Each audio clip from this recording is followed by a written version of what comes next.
ہمارے لیے آج کی تلاوت تثنیہ شرح کی کتاب اس کا 4 باب پہلی پھر 5ویں سے 9ویں آیت تک۔ موسیٰ نے لوگوں سے کلام کرتے ہوئے کہا، اب اے اسرائیل وہ قوانین اور قضائیں جو میں تمہیں سکھاتا ہوں سنو، تاکہ تم ان پر عمل کر کے زندہ رہو اور اس ملک میں جو خداوند تمہارے باپ دادا کا خدا تم کو دے گا داخل ہو اور اس کے مالک بنو۔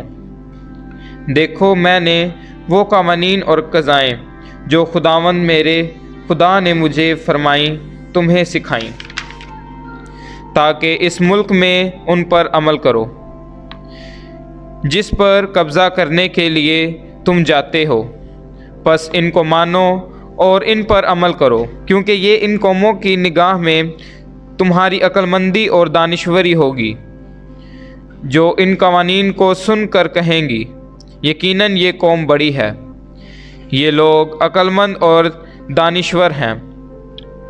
کیونکہ ایسی بڑی قوم کون سی ہے جس سے معبود ایسے نزدیک ہوں، جیسے خداوند ہمارا خدا ہر ایک بات میں جو ہم اس سے مانگتے ہیں نزدیک ہے۔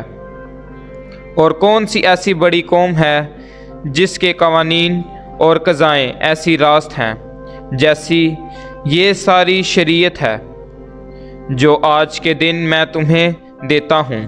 خبردار رہ اور اپنی جان کی بڑی حفاظت کر، تو ان باتوں کو فراموش نہ کرے جو تیری آنکھوں نے دیکھیں، اور وہ تیری زندگی کے تمام دنوں میں تیرے دل سے جاتی نہ رہیں، بلکہ وہ اپنے بیٹوں اور پوتوں کو سکھا۔